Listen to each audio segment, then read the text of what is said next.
Okay, I think we're going to go ahead and get started here. Thank you so much for coming tonight, and welcome. Those of you who are sitting way back, please to come forward. Come on, it's school. My name is April Libdinsky. I'm the director of the Women's and Gender Studies program here at IU South Bend, and I am thrilled that you're here tonight. It has been an extremely busy week, particularly for Laura Zam here. So my task is to very briefly give some thank yous to the folks who brought Laura Zam, and then we're going to have a second introduction by one of our majors here. So the folks who allowed us to bring in Laura Zam from Washington, D.C. are IUSB Brave, which is a grant-funded group working on bystander intervention and consent training, focusing on peers as educators. And that grant is from our administration, which has committed to support for collaborative retention efforts. And that is the reason that you have little blue sheets in your hands. So at the end of the night, if you wouldn't mind just taking a moment to fill those out, and you can put them on the high chair over there. But assessment is always part of a grant-funded thing, and we're also just curious to see how we're reaching people, how people are finding out about our events. So we really appreciate you taking a minute to fill that out before you leave. I want to thank particularly the IUSB Brave team, the folks who wrote the grant with me, Valerie Hinkle, who was a lead writer, Lori Olwine, Nicole Nikolacek, Marianne Castano-Bishop, and Alicia Brown-Shurdy. I also want to thank the folks in housing, particularly Scott Stripmatter, who provided the almighty student elixir pizza consent workshop last night, which Laura Zam led with our students, and Fox 28 covered very nicely. So if you want to go to the Fox 28 website right now, you can see our students in action. None of them theater students, all of them inspired by the power of acting and what do you call that? Improvisation, thank you. Thank you also to Joel Langston and the Information Technology and Media Services folks. We have Joe Haas here and Elisa Neese in back shooting this event, so that means that after they produce it, we'll be able to share this on the Women's and Gender Studies YouTube channel, the best YouTube channel, as we begin our work of occupying all media everywhere, globally, and in the interstellar space. That's our plan. So you'll be able to share this with your friends afterwards. And then finally, thank you also to our generous co-sponsors, the Ernestine M. Racklin School of the Arts and theater professor Tim Hansen in particular. So if you spend very much time in universities, you may know that people don't often do collaborations all the way across the campus. And this has been a really fun collaboration with the School of the Arts. So because of their support, we were able to bring Laura in, and she has been teaching master classes all week. She's not done. She has another class tomorrow, so we're working here really hard. And it was really fun to see her using theater, teaching theater techniques to non-theater students as well. So I was really excited to bring Laura to our campus and community because of her work as a writer, performer, speaker, trainer, and coach, whose work focuses on the aftermath of abuse, healthy sexuality, and human potential. Zam's essays have appeared in the New York Times, the Huffington Post, and a host of publications in the U.S. and abroad. As an arts educator, Laura has worked with post-trauma populations internationally, including teens from the Middle East, wounded soldiers, and sexual trauma survivors. Laura is currently turning her play, Married Sex, into a book. I'm so glad that married sex is a thing. So I shall have to look into that. So, and she has an MFA from Brown University in creative writing. I also want to let you know we'll have time for Q&A afterwards. So Laura Zam significantly also has a lovely personal connection to our campus, and so I'm going to turn over the podium now to one of our Women's and Gender Studies majors, a superb Dean's List student, Cassie Nemus, who is, yay! And Cassie is really solely responsible for the fact that Laura is here, so thank you. Here you go. Thank you, April. Hi, good evening. I'm so excited to be here tonight. I hope all of you are as well. Like April said, my name is Cassie Nemus, and I'm a Women in Gender Studies major here at IU South Bend, and I'm lucky enough to call the presenter this evening my aunt. And I would like to share a brief story with all of you of how I had an idea for these two to meet. It was a grand idea. I was hoping that their like-mindedness would spark a revolutionary connection, which I think it has done. So both of these women have aspects of their personality that reminded me of the other. For example, dedication to awareness of social issues such as rape, domestic violence, and trauma. Both have an ability to engage and empower others to reclaim their voice, break the silence, and realize their worth. The Women in Gender Studies program and our campus can only benefit from Laura's method of healing and self-evolution by bringing light to social issues many of us have faced throughout our lives. And through this process of sharing, teaching, survivors of trauma can learn to heal and overcome negative experiences that have impacted their lives. So without further ado, please give a warm IU South Bend welcome to the wonderful and multi-talented Laura Zam.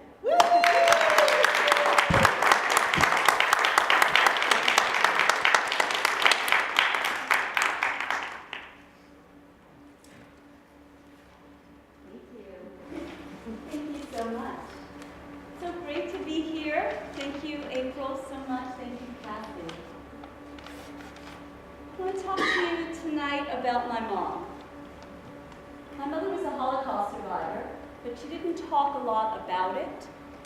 When she did talk, and I was brave enough to ask her how she survived 2 concentration camps, 2 Nazi ghettos, and an infamous death march, my mother always answered with the same phrase.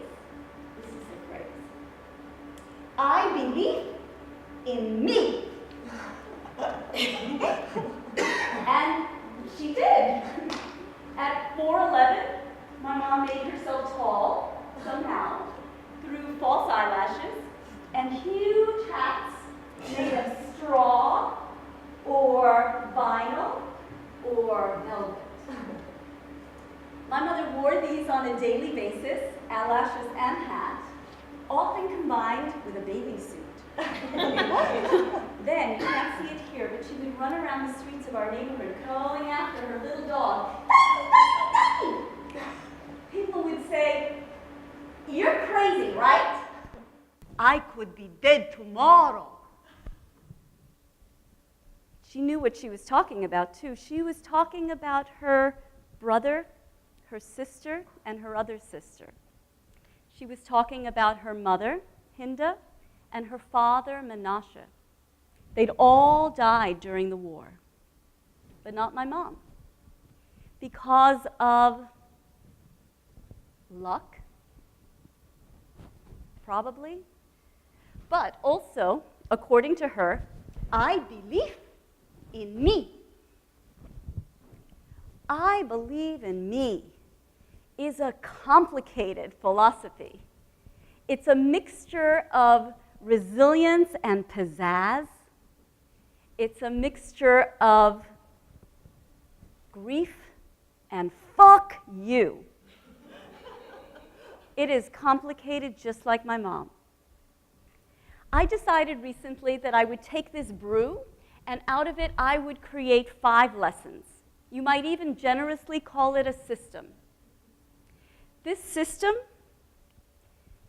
talks about resilience, fosters resilience, not surprisingly, but it also talks about self-doubt. This system that I'll be delivering tonight, these 5 lessons, will be delivered via my own mix of lecture, performance, Q&A, a little bit of motivational talk, and maybe something else thrown in there. We'll see.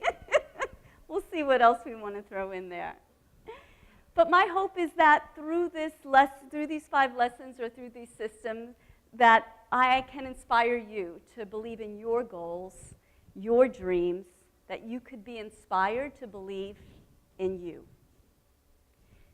To begin, we have to go here, to a concentration camp. The year is 1944, the month is December. That month, my mother lay dying on the stone floor of a concentration camp. She was dying of typhus. Now, typhus is like Ebola in its sequence. It goes fever, delirium, death. This fever was rampant in Stutthof, that Polish camp, where prisoners had to sit all day long with their legs spread and someone sitting between their thighs, like sick sardines. And my mother was very, very sick. In fact, she was in a delirium as she lay on the floor that month. But then something strange happened. Inexplicably, one morning, she had a flash of mental clarity. And rousing herself from the fever, she looked around and noticed where she was. She saw piles of corpses, excrement everywhere. But despite this, a thought entered her head. I want to live to see the Germans lose the war. I want to live to see the Germans lose the war. With that phrase, she felt strength in her body, a little bit, but it was enough to grab a lice-infested blanket. She wrapped it around her naked body. She found a bowl. She dipped it into a barrel that was filled with soup and human waste that she ate.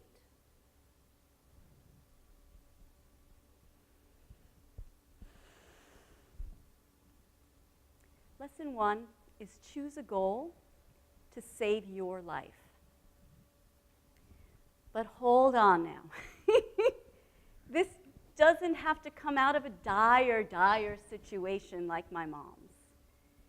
It could be something more like what happened to a student of mine named Sunny. Sometimes I teach at George Mason University.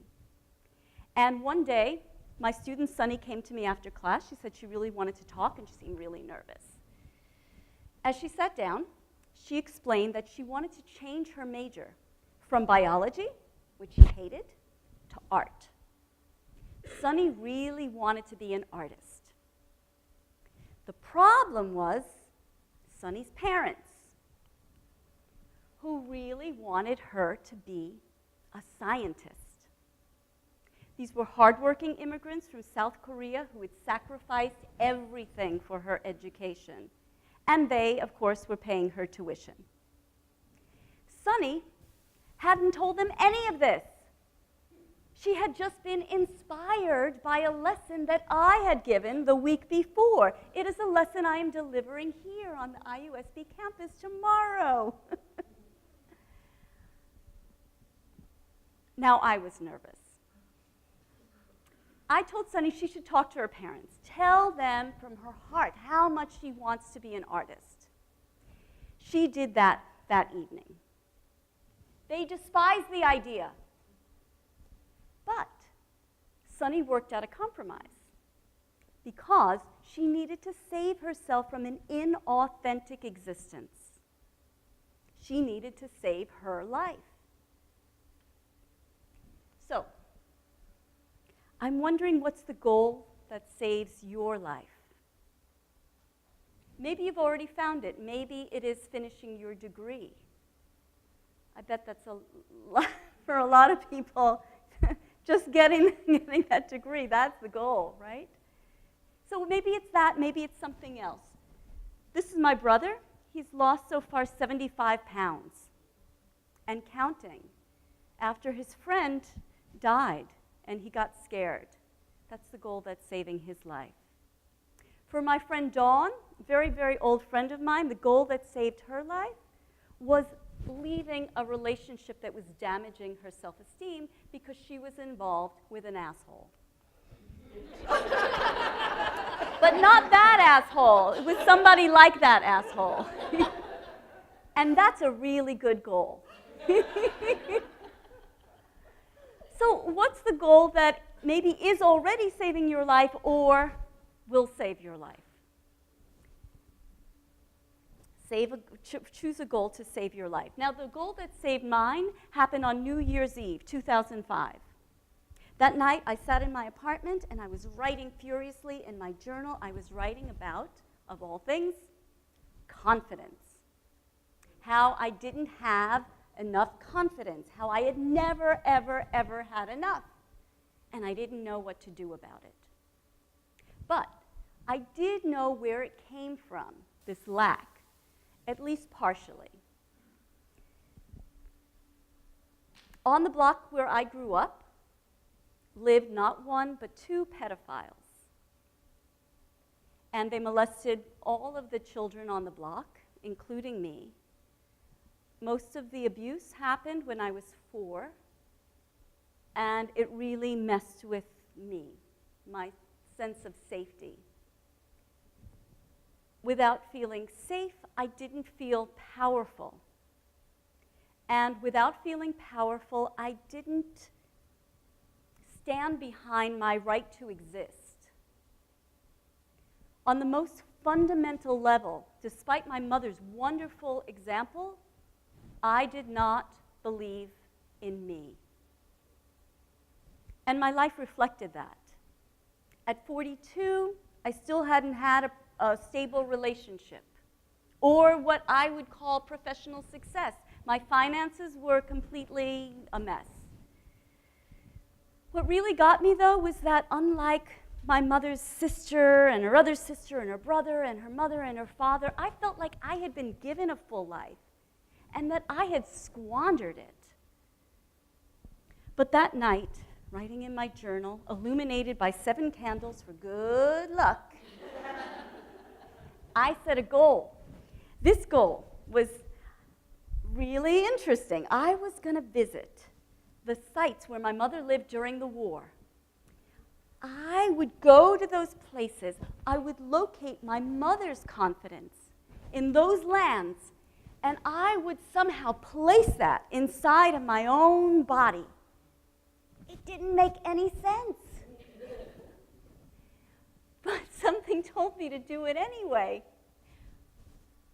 Life-saving goals don't have to make sense to anybody else. Let me just say that. They might even lead to a secondary goal, because I also decided that night that I would not only take this strange trip, but I would turn all of that material into a one-person play. And I decided that I would call this play Collaterally Damaged. I'm going to do for you right now an excerpt from that play.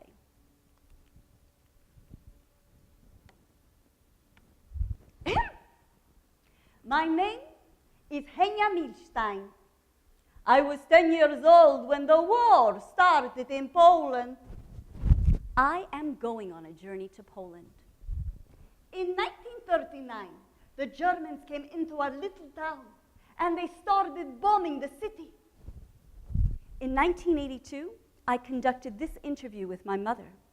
I will use this interview as the basis for my trip, because in this interview, my mother explains what happened to her during World War II. But how shall I explain to you my mother? My mother walked the streets in a bathing suit, false eyelashes, and a large velvet hat.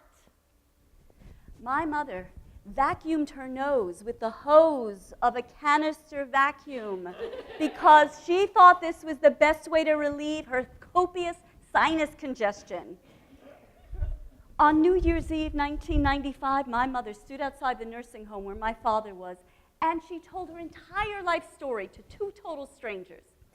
She did this a lot. At the end of her story, she gave her fake leopard coat a little tug, glanced over at her broken-down Mercedes, and said, "I didn't do too bad."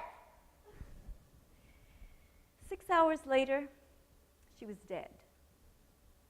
A heart attack in the back seat of her German machine. A poetic ending to a remarkable life. It is now 10 years later, and I am going on a trip to Poland, tracing my mother's journey there during the Holocaust. When I return, I will write a play that will change the world. I trace my aspiration back to the year 2000. Back in 2000, I had recently returned to the US after living 5 years in the European city of Prague. One day, I found out that a theater in New York was holding something called Never Again, a town meeting on genocide. What's not to love? At the meeting, Philip Gorevich was there. He's a renowned journalist who wrote a renowned book about the genocide that happened in Rwanda in 1994. Two other journalists spoke about their experiences with genocide in Cambodia and in Bosnia. After listening to all of these people, the audience rose up. Our voices, please, we are set designers and dancers and writer-directors. Surely there must be something that we can do. Please, tell us what we can do. The answer came back to us unanimously. Nothing. But we are artists. Finally, Philip Gorevich spoke to us plainly. Listen to me. I know you would like to do something. We would all like to do something. But the phrase never again is a lie. If an individual or a group wants to murder, there is nothing anyone can do.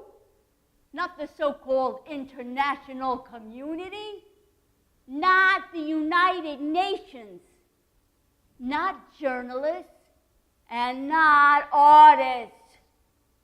There is nothing anyone can do but stand by in horror. I was stunned. In the Czech Republic, when I'd been living there, the president at that time was a playwright. Of course, theater had huge social value. So why couldn't it eradicate or even prevent this kind of suffering? Maybe it could. Then again, in the last few years, the world has gotten pretty wacko, despite many lovely theater productions. There's been, the war in Afghanistan and the war in Iraq and genocide in the country of Sudan and the region of Darfur, where more than 40,000 people were murdered and more than 2 million people displaced. Well, I don't know about you, but I think this shit's been going on long enough. That's why I'm going to go to Poland. I'm going to stop all of it, yeah. The way I'm thinking about it, my play will at least discourage war, murder, rape, torture, genocide, definitely genocide, and even annoying acts of rudeness. Some people think I'm deluded. That's why I'll need someone equally deluded to come with me. I decided to call Alex, my ex-boyfriend. He's a Czech video filmmaker. Hey, Alex, hi. Listen, it's Laura. What are you doing this summer? You want to visit some concentration camps with me? I'll pay. I know you don't want me to pay, but you're broke and I'm broke. But my Bank of America Visa is not broke. Alex, please, we have to do this because art theater is potent, even individual pieces. Anyway, will you come with me, carry heavy stuff, document the whole thing with a professional video camera? Yes? I know. I'm pathetic. But who cares? I am an artist. That's why, on August 1st, 2005, I set off for Poland. It is the 60th anniversary of the end of World War II, the 10th anniversary of my mother's death, and I am traveling 5,000 miles to write a play that will end all war. Do I know how I will do this? No. Do I think I can do this? No. Am I going to do this? Yes. Up yours, Philip Gorevich. Thank you.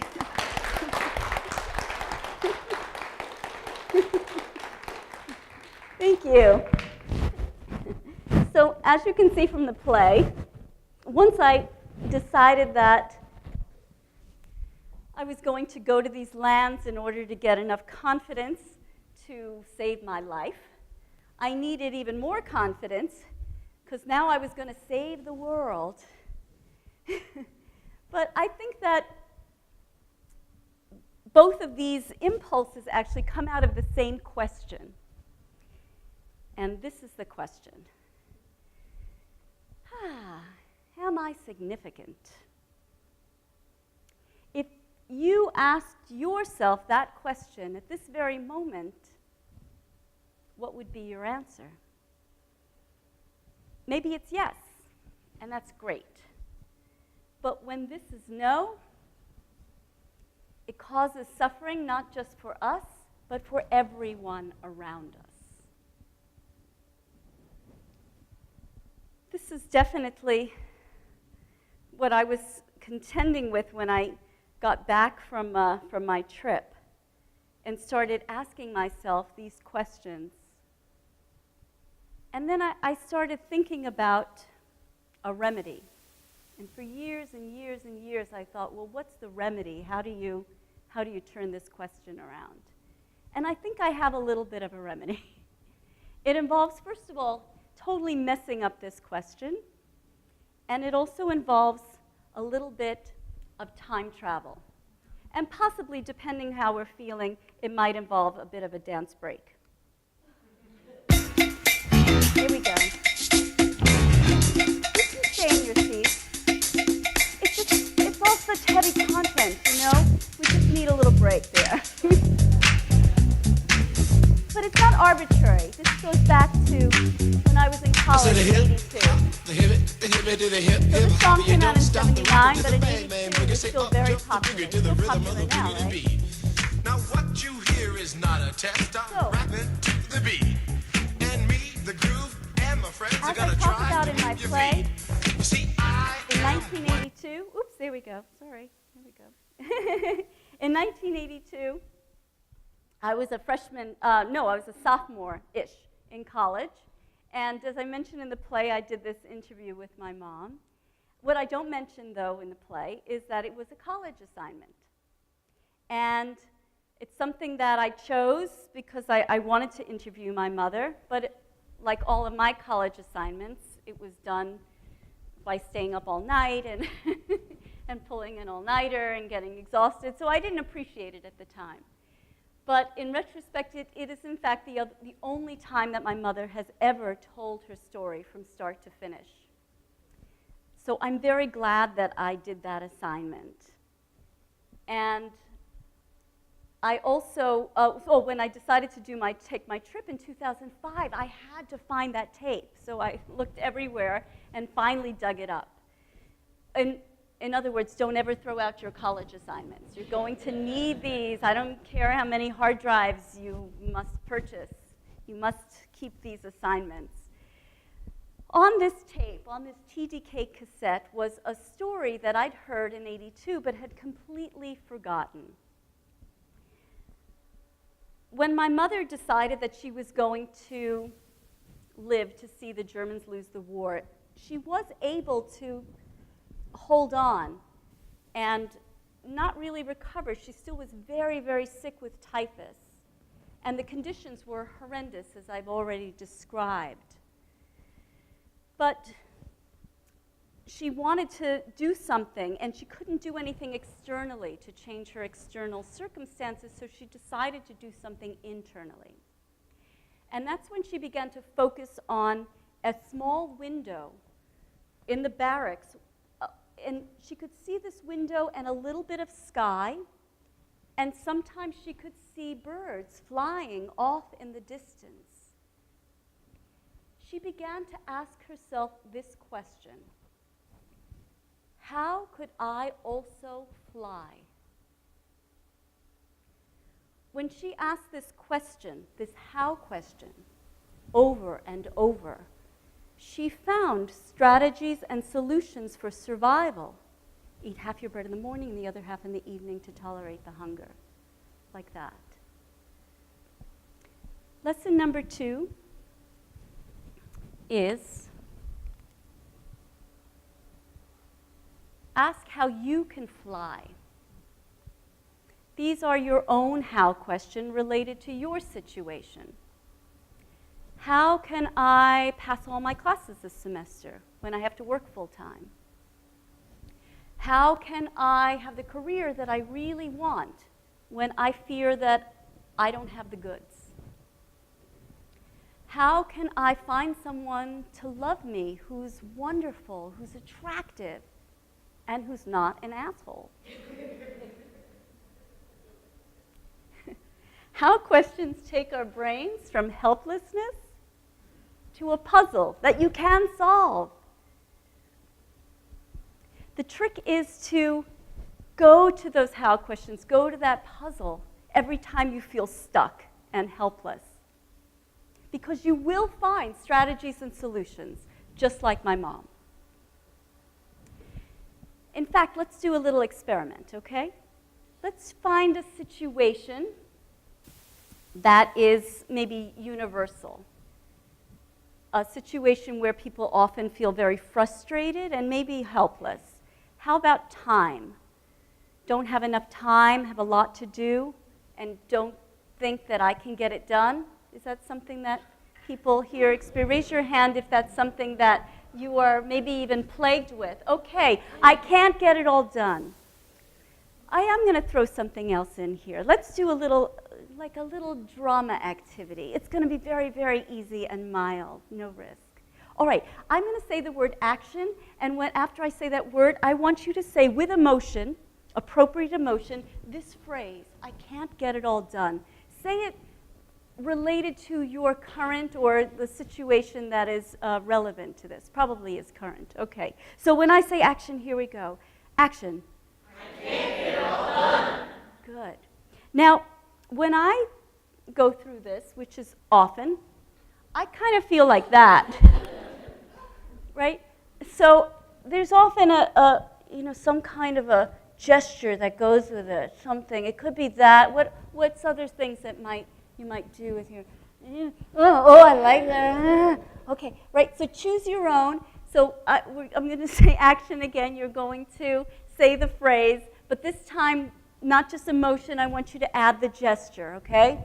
All right, here we go. Action. I can't get it all done. Excellent. Familiar? Thought so. All right. So let's play around here. So here's a statement, right? Here's our am I question. Like, am I significant? Am I able to get it all done?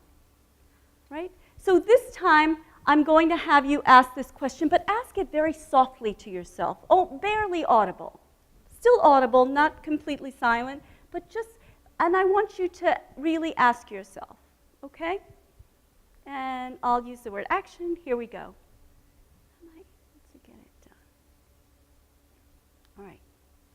So this question can go different ways. Who felt like it brought out a sense of possibility? Raise your hand if you brought out a possibility. Okay. And who felt like it might have brought out the skeptic, like as if you were already saying, I can't get it done, just in the asking. Yeah. So it goes both ways, right? All right. So here's our how question. Now, to be honest, the how question could also be asked in a way that's destructive. If you ask it rhetorically, right? How could I get it all done, right? But if you really ask the question, I think it can open something up. So this time, same as before, you're going to ask yourself the question and really think of your situation, whatever that situation is that is related to it, and just see what happens, okay? Here we go. Action. Get it all done. Yeah. So did anybody feel any change through the questions? And I'll use the microphone. Thank you, Joe. Yeah. We're not doing a lot of audience participation till the end, but I just wanted to offer people. Yeah. As I said that, I'm already thinking how my mind goes going in that direction. How can I get this all done? I've already accepted that you can. It's just how to do this practically. So just working out the logistics. Yeah, that's awesome. Anybody else? Yeah? I think the premise is different. So I guess like you, thinking, okay, so what am I going to do? Right. Rather than being helpless. Yeah. So. Yeah. So you have to play around with these and make them your own. But I do think that, just like my mom, that these situations can, that these questioning can really open up a space, even if things seem completely impossible. Completely impossible. And I think that what it leads me to think about is going back to that question that, am I significant? If I flip it and say, how am I significant? Then maybe it opens up that space to maybe move through to find evidence of significance as opposed to feeling like I'm not good enough. I'm not good enough. So lest you think that this talking about flight, right, how can I fly, that's rhetorical. Once I set this goal that I was going to go to Europe and used questions, in fact, to work out the logistics, I found myself on a plane going to Europe, and then there I was in Poland, here in Tomaszów Mazowiecki. This is where my mother was born. And I felt amazing that I had actually dreamed this up and I had gone through with it. What I didn't anticipate, though, was how depressing it was. So this is the town where my mom was born. I just said that. It's also the town where my grandmother starved to death while trying to feed her children. This is Brzeziny. It has a lot of Z's in it. And Brzeziny is the town where my grandfather was living. And my grandfather, in this town, when the Nazis came in, they asked all the men, healthy men, to dig a ditch, and then they shot the men into the ditch. And that's how he died. This, of course, is Auschwitz. My mother spent 6 months here in 1944. And this is one of the barracks at Stutthof, a men's barracks. I didn't feel powerful in these places. I felt like I was dwarfed by cruelty and barbarity. But then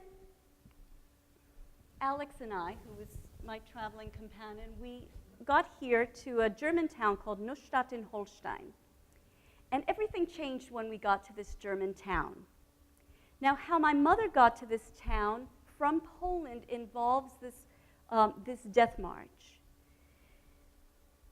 And this is what happened. So after she was trying to stay alive in that winter of 1944, she was deathly ill, but she was able to hang on by a thread. In April of 1945, they evacuated the whole camp on this death march, which means they were marching people from from Poland to Germany, which was hundreds of miles away. If people had difficulty walking, they were shot dead on the spot. Eventually, the prisoners were put on barges that were taken out to the Baltic Sea. These barges were marked as German boats, and the English were bombing German boats. So my mother was watching these bombs falling for 8 days. She was without food and very little water for this time, for 8 days. But eventually the barge came to this town, Neustadt in Holstein. And the prisoners began to disembark because they'd been deserted by the SS. But then the SS came out of nowhere and they began to massacre the prisoners that were left, including those who were too sick to get off quickly or those who just went back to help. Amidst this entire chaos, my mother, dying of typhus, swam to shore. When she got there, the English arrived. They surround the town, and the Nazis fled for their lives. Word spread among the prisoners quickly, but so strangely. Hooray, the war is over, we're free! Hooray, the war is over, we're free!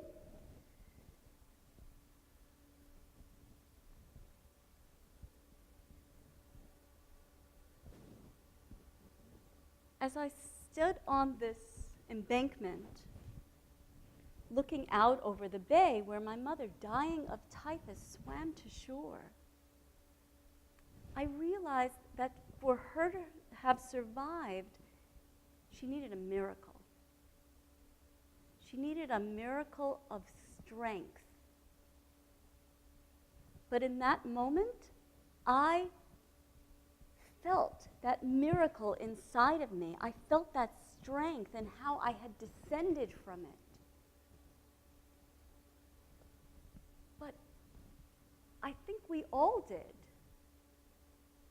Because every one of us has come from a person or people who jumped in the water or jumped on a boat or jumped at an opportunity that everyone said was too risky. Maybe it was 1 generation ago, maybe it was 5 generations ago.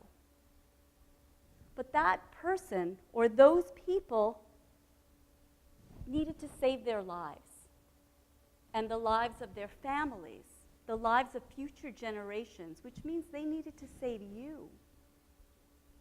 I think we're all descended from that bravery. And standing there, I felt it. It was like vitamins and minerals. It felt like I was fortified with calcium. I felt this great, great strength. But then I asked myself a question. I said, is this it? Is this the confidence that I've been looking for? And the answer was no.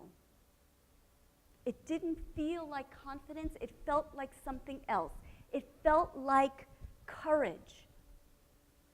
And then I had this thought. Confidence follows courage.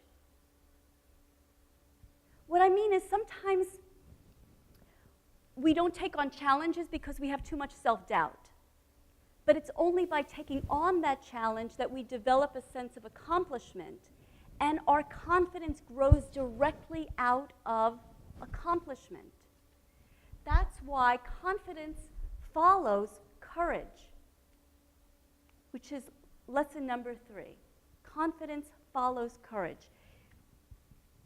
But the more I thought about it, the more it seemed to me to be a road that's already paved and that has been driven on billions of times. Courage, accomplishment, confidence. It's a process that already exists. You don't have to invent it. We're always searching for confidence. How could I not have so much self-doubt? How could I not have so much self-doubt? But then there is, in fact, a set process. But it's really tricky because I think we either don't take on the challenges because we don't think that we are going to be successful, or we take on the challenges but we feel bad about ourselves because we don't feel accomplished. We get kind of stuck in there. And that could go on for a long time where you're just trying something and you feel bad because you're not doing well. You're not doing it well. And you don't think at the end of the tunnel that this is going to lead to feeling good about yourself. You just either stay in that way or you quit, right? Or maybe sabotage in some way. So I know that this is really, really tricky and very, very hard. I know because when I came back from Germany, I felt strong, right? That fortification, but I also felt like I lacked faith in my talent and my ideas, and I especially lacked faith in my right to talk about the Holocaust, because it's something that you're not supposed to talk about, because who cares about that shit now, so many decades after the fact? Nobody wants to hear about it. But I decided that I would stick with it because I was inspired by my mom. When my mom came to this country in 1947, yes, she believed in herself, but also she was ashamed. She was ashamed of her accent. She was ashamed of her 5th grade education. She was ashamed of the trauma that she wore like a coat. But my mother had a lot of courage, and she let that courage help her. My mother actually didn't just have courage, she had chutzpah. Chutzpah is the Yiddish word for courage, but it's like courage on steroids. And my mother had this in spades. Actually, my mother, when we would go to the mall and, they're spraying you, and I would just, with perfume, I would just duck out. But my mother would walk right into the line of fire. Spray me, spray me, spray me. That's chutzpah. Or that's her chutzpah. But I guess my question is, what's your chutzpah? Where's your chutzpah? And could you let it lead you to confidence via accomplishment? So I decided that I would put this play out there, inspired by my mother, even though I had all of these self-doubts. And strangely enough, I started getting these opportunities to perform all over the country. And for the first time, I did feel this sense of accomplishment. I even started to feel successful. And then I asked myself, well, could I use this professional self-esteem to help with my dating life? So I went back on Match.com. And pretty soon afterward, I met this guy from South Bend, Indiana.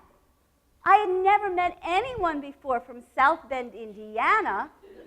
Maybe that had been the problem all along. So we went to lunch in this place, this cafe, and we kind of fell in love on the first date, right? As if that was easy. As if that kind of thing happens. That had never happened to me. Never. But now, I had this guy, and I started to realize that, oh, okay, this is interesting, but you have to be careful because courage sometimes doesn't just lead to confidence. Sometimes it leads to marriage. You have to be careful with this sort of thing. So I got married. We got married, finally, at 46. First marriage. And things were great. Professionally, personally, everything was amazing. Except for one small thing. Right after the wedding, I started to have some issues that were related to my sexual abuse. 40 years before. Well, to be honest, it was like a fear in my body. And it's a fear that I'd always had mildly, but now it became severe. Now it was stopping me from being intimate with the man that I loved. I wanted nothing more than to get rid of this fear, but I didn't know how. I'd already spent decades in therapy. I didn't know where to start. I just felt that I had bad sex wiring, Bad sex wiring. I felt stuck. But then this unrelated event changed everything. A theater called me to say that they wanted to commission me to write a play, and they said I could write about anything. Before I even put the receiver down, I started to come up with a weird plan. I was going to see different practitioners, and in the time that they gave me to create this play and research it. And these were people that I would not ordinarily see because I would just be too terrified. But now I felt like I could see them because I would be 50% patient and 50% investigative reporter. And in this way, I would force myself into progress. So this is lesson 4. Turn your progress into a project. My project lasted 3 years. So it's not necessarily something that happens right away. But I'm wondering about where the potential is for your project. Is there a place in your life where you feel stuck? Where you can't take action no matter how you slice it? Or you do take action, but then you sabotage. 1 step forward, 2 steps back. Or 1 step forward, 8 steps back. 10, 12. These situations are great opportunities to beat ourselves up, right? To blame ourselves that we're doing this sabotage, or why can't I finally do such and such? So it's important not to beat yourself up because fear paralyzes everybody. But you might need a project to move you forward. So as I mentioned, my project took 3 years, and during that time I saw 15 practitioners, and I tried 30 different healing modalities. I saw a trauma therapist, and I also did hypnosis. I had my aura read, and I studied the work of this guy, who is an Orthodox rabbi, and he also happens to be a sex therapist. The most important thing I did, though, was I decided that I would visit the site where I had been sexually abused. For 5 hours, I drove in the pouring rain all the time, asking myself, saying to myself, this is crazy. This is completely crazy. And I was asking myself, why are you doing this? But each time I got the same answer. You're doing this because it would make a really good scene in your play. I didn't know if this rationale was healthy or very, very disturbed. 5 hours in the pouring rain. Finally, I got there. There it was, the garage where I'd been molested. I got out of the car. The rain had turned to sleet. I rang the bell. Nothing. I was so glad I wouldn't have to go through with this crazy idea. Just for good measure, I rang again and was just about to run away, but then there was a woman who was standing there. I found myself lying to her. Something about playing in this house when I was a child. Come in, she said. I don't mind. And that's how I found myself back in the garage where I had been sexually abused. With one catch. There was no garage. Somebody, when they remodeled the house, they must have turned the car space into an entry vestibule and an office. Everything was different. Against this wall, this is where the old man masturbated and masturbated, but against this wall was a bookcase. And across from the bookcase was a barrel. The old man placed me on top of the barrel, he undressed me, used my nakedness as a visual prop, but instead of the barrel, there was now a desk with a computer and a big mound of papers. It was just a bookcase and a desk. In my trauma, I had been holding on to the wall and the barrel, but the objects themselves had moved on. Once I could see that, and I could understand the metaphor of that, which I could only do because I was wearing my investigative reporter lenses, I felt like I was able to move on.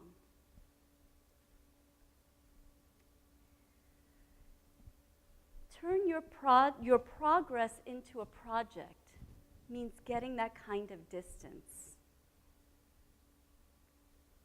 So I'm thinking again about where maybe you could use some of that distance. Now, I'm not the only person who is doing this sort of thing. I wanted to also introduce you, or maybe you already know her, but I wanted to just play a clip from this. This film it's a film, that documentary made by Chris Carr. Do you guys know who she is? No? So at 31, she was diagnosed with stage 4 cancer, and she's still alive. She decided that she was going to make a documentary right after she got diagnosed. So this is a clip.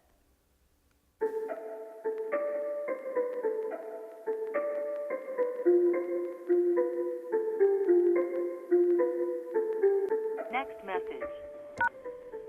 Hey, it's me. Give me a call when you get the message.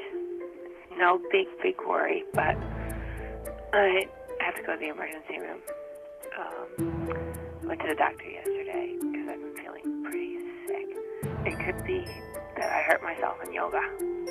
And that's it. And I'll talk to you later. Needle off the record. Rewind, stop, play. Happy Valentine's Day. You have cancer. There is no cure for the cancer I have. It's so rare. Everything is experimental. I think this one's juicier. My whole life has changed since then. This is my liver. Cancer, cancer, cancer, cancer, cancer, cancer, cancer, cancer. What's weird about this is that we don't understand this at all. This is a total black box. So with your cases of epithelioid hemangioendothelioma, what do you guys usually do for treatment? Do you then go after it with the shock and awe approach of traditional toxic chemotherapy? Anti-angiogenesis inhibitors, targeted agents, low-level chemotherapy, high-level chemotherapy. Or do I just sit tight and let the tumor make the first move? I'm not sick. Oh, it's just violent shakes. I'm not sick. You got hit by a truck. I am not sick. There is some growth. Yeah. Let's just take a little eraser and just scratch them off. I feel like I'm staring my deepest fears in the face. I just don't want to die. I'll do whatever it takes. I'll do whatever it takes. What chance do I really have, Doctor? This is the time for action rather than pity. You need to have the will to be cured. March 2nd. Slow-moving stage 4 cancer. So, as I said, she's doing well, actually. So there's a good ending in here. Your project, right? Could be a documentary, could be a play, but it could be something else. That's Chris Carr now. Yeah? So 10 years after her diagnosis, she still has stage 4 cancer, but she's now become a big media star promoting healthy practices, and she is as healthy as could possibly be under those circumstances. So your project could be a scrapbook. It could be a series of poems. It could be a movie that you shoot on your iPhone and you never show anybody. But if you turn your progress into a project, I think you might find that you can move yourself along. I don't know if Chris Carr's current state is related to her project, but I like to think that it is. I know in my case, because of my project, I was able to heal myself of the last vestiges of my abuse after 45 years. So these can be really, really powerful. But I have to also attribute my own healing to something else, and that is lesson 5. Get unstuck through guffaw. So people ask me all the time, they say, how could you write, people who haven't seen my plays, they say, how could you write humorously about genocide and sexual violation? These things are not funny. And they're right. Suffering is not funny, unless it's your own suffering. Then you can choose to see it any way that you like. And I like to see my suffering with a little bit of guffaw. Because for me, guffaw offers just the right amount of distance. Not enough to be numb, but enough to get out from under the crushing weight of the pain. I found this when I was, Viktor Frankl. I want to talk about Viktor Frankl. So Viktor Frankl was in Auschwitz at the same time as my mother, and he wrote a famous book called Man's Search for Meaning. And if you haven't read it, I really recommend it, where he tried to figure out how you could possibly find meaning in a situation like this. And he really boiled down what is the essence of meaningfulness in anyone's life, under any circumstances. But he writes a lot about humor. So I just pulled this quote. It's well known that humor, more than anything else in the human makeup, can afford an ability to rise above any situation. So you think about people in horrible situations that they cannot possibly laugh, but it's in fact mandatory that they do so. I decided that I would take my play about my journey about healing from childhood sexual abuse, and I turn it into a play called Married Sex. And I'm going to do a little scene from the play, okay? This is a scene from somewhere in the middle of the play. Welcome to what I hope will be the first of many sex brunches. Thank you so much for coming. Olga and I are very happy to have you. I want to thank Olga for hosting. And I want to just tell you that we're here so that we can open up about all the things that are going on in our bedroom, so that we could talk honestly about these things. Olga, do you want to add anything? Just that Laura and I are both interested in community. I'm probably older than a lot of people here, but in the 70s, people all over the world, women all over the world got together to talk about how disappointing our lives were. It was really beautiful. Maybe that's why now I work with women in the developing world, doing microfinance, been doing microfinance. But even there, married women no longer talk about sex. I know in my own marriage, okay, I got libido, but Frank has no libido. And some people say, I'm not supposed to talk about Frank. But how else am I supposed to know what's normal? By the way, Frank went out this afternoon so we could meet here. But if he comes back early, we have to be quiet because he likes a lot of quiet. Okay, I'm not supposed to talk about that either.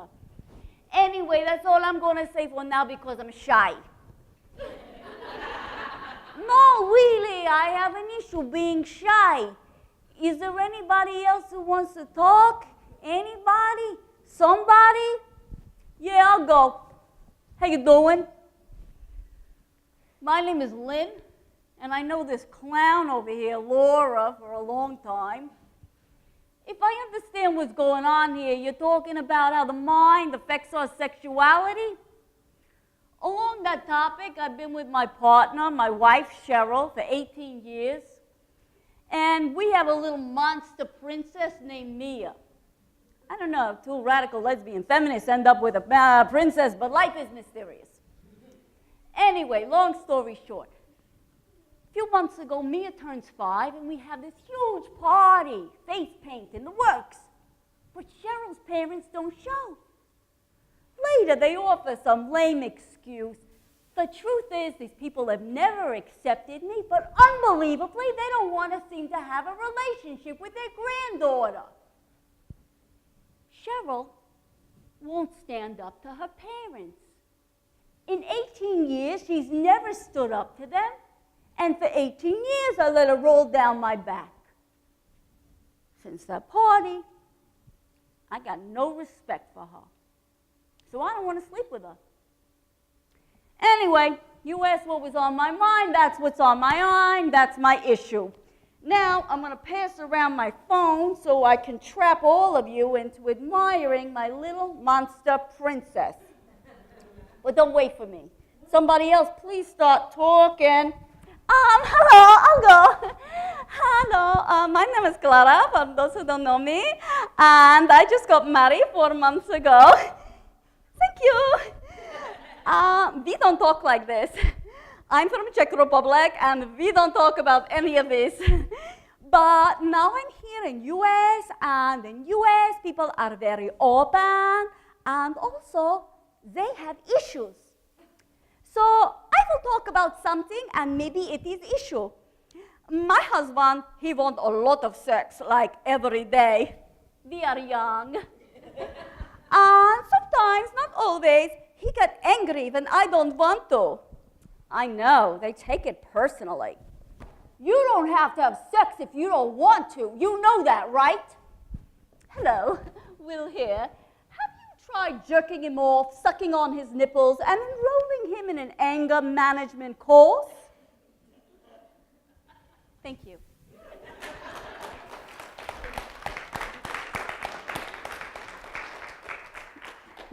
So when I started doing this play, two things happened. One is that I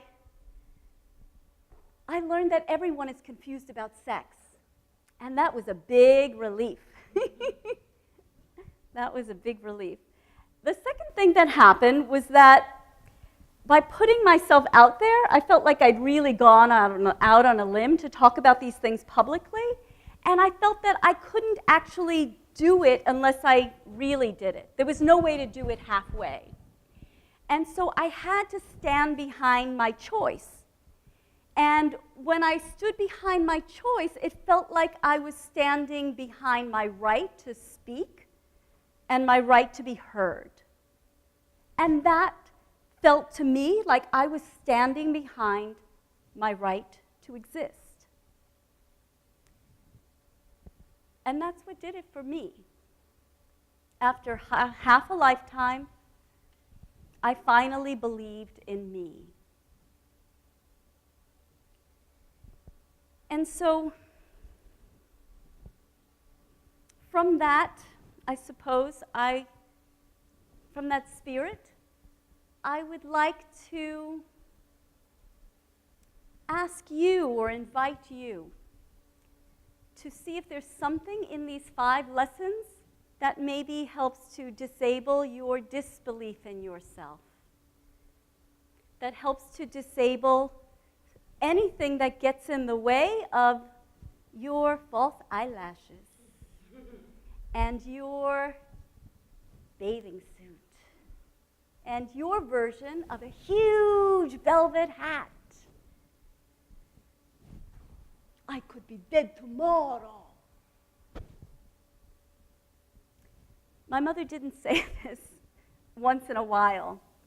She said it every day, several times a day. She said it, let's see, hang on a second, several times a day. And it drove me crazy. When I was a kid, I just hated hearing this. It was so morbid and really, really scary.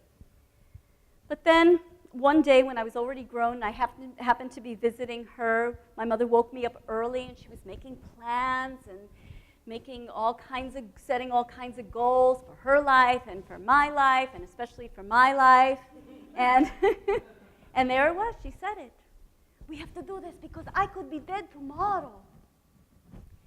Then we went to visit my father, who was in a nursing home at the time.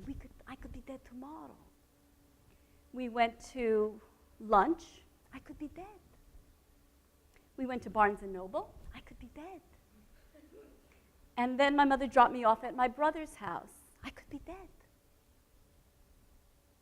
And I never saw her again. While driving home at 5:30 that afternoon, my mother had a massive heart attack in her car on the Garden State Parkway. Luckily, when she started to feel chest pain, she crawled into the back seat of her car, so there was no accident. My mother proved herself right.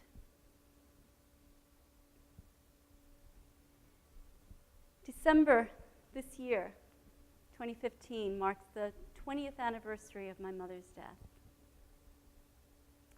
In her honor, I would like to encourage you to choose a goal to save your life.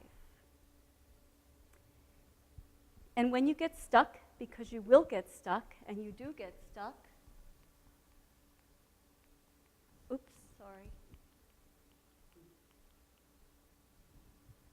I'd like to see, or I'd like to encourage you to use how questions to get unstuck. And can you find your chutzpah and let that lead you to confidence? This is not my mother's, directly my mother's idea, but I'm sure she would approve of you using, using a project to move you along, to instigate your project. And I know she would approve of using guffaw. Always, always, always guffaw.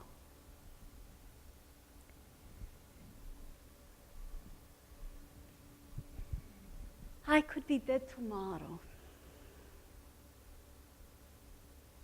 But we're not dead, we're here.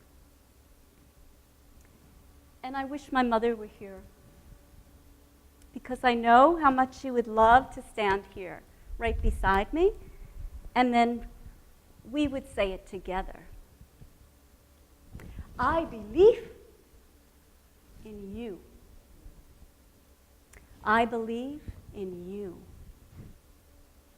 I believe in each and every one of you. Thank you.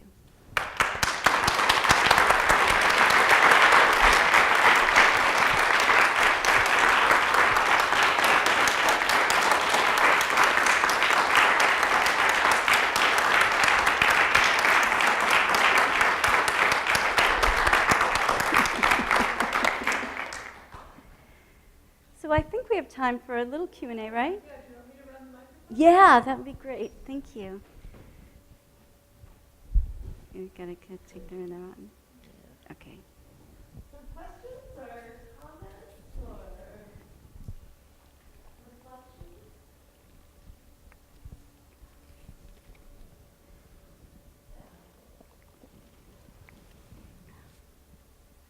So it sounds like you're in a great place right now. Do you have a project right now? That's a, is that on? Yeah. Yeah. Yeah. Okay. Thanks. Yes, I do. I'm turning married sex into a book, into a memoir, and so now I'm working right now on the proposal aspect, because I'm going to be sending it off to agents and then hopefully publishers. So, and that will be in the next few months that I'll finish that and see. So cross your fingers for me. Yeah, thank you for asking. So other questions or comments? Yeah.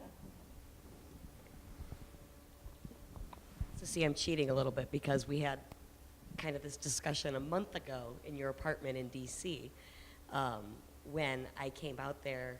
I went out to Baltimore to take part in a rogue taxidermy competition.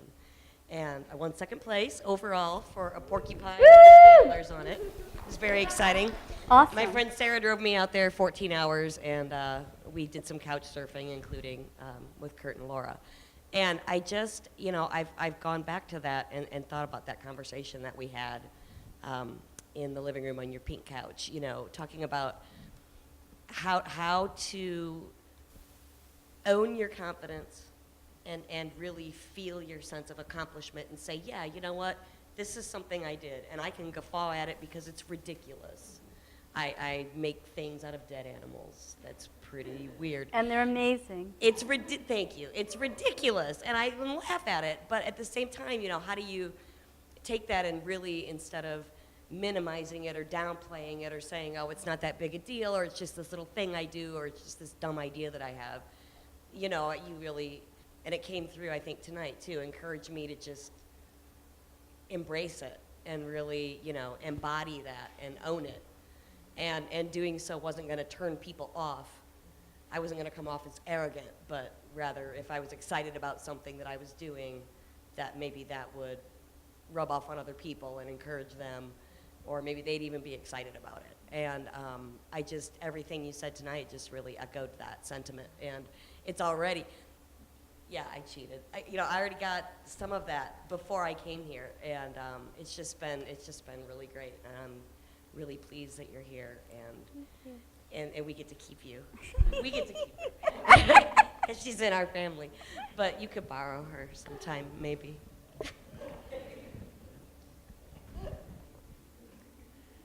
Okay, I'm going to step into. Can you hear me okay? All right, so I just wanted to make a comment and share a little bit of my story, and it has to do with having courage before confidence. So when I decided to come to college, back to college, I was in a very sticky situation, to say the least, and I was in an abusive situation in a very abusive environment. And I didn't have a lick of confidence, and my self-esteem was diminished, and I was quiet, and I would not raise my voice for anything, and I was submissive, and I can go on about this, but I won't. So in order to gain the confidence that I have now, and in order to believe in myself as I do now, I had to have some type of courage, which I guess at the time I didn't consider it courage. It was more like, I'm gonna close my eyes and just try this shit and hope it works, you know, and, you know, and plus I get some student loan money, so that's cool, you know, but what I found, not only through the Women and Gender Studies program with the help and, you know, 110% encouragement that I get from IUSB, I realized from what you said, it was the courage that helped me gain the confidence. And it's huge for my life, and this has saved my life. So it works, y'all. You're a great example of it, Cassie, right? Because it's just blind faith, right? And it's hard because it's like, I can't do this, I can't, right? And then it's like, oh, I'm doing it, okay. You know? I guess never thinking that I could accomplish anything, I wasn't good enough to accomplish anything. And then once I started having accomplishments, it was like, wow, well, maybe I am worth something. And wow, you know, maybe I do have a voice. And wow, maybe I am intelligent. And wow, maybe I, you know, need to be heard. And it all happened in a whirlwind of magic. But it was me. I mean, along with the help of others, but I would not be where I am today without taking a blind leap of faith and having some courage. So thank you. Thank That's you. Great. Yeah, thank you. Comments or questions? Yeah.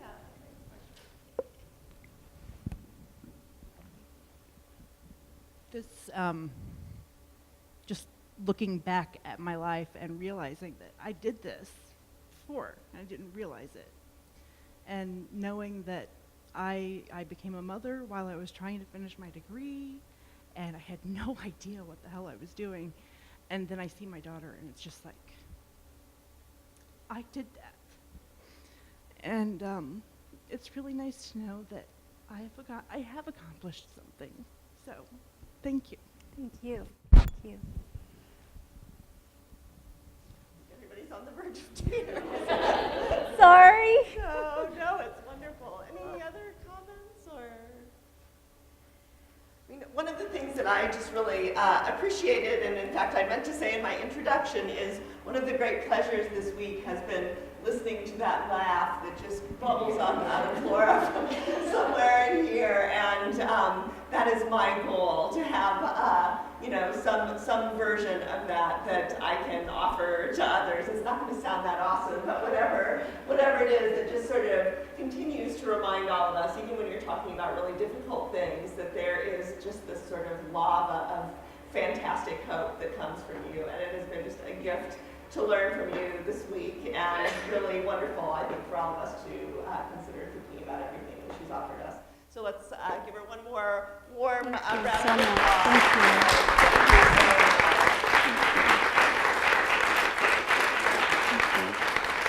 I'll also just give a real pitch for friend her on Facebook. She's the most fantastic Facebook friend. And you can get Zam, not spam, when you go to her website and get really fun emails. So, so please feel free to come up and say hello afterwards. And thank you so much, everybody, for coming. Thank you. Thanks. Thank you. Thank you.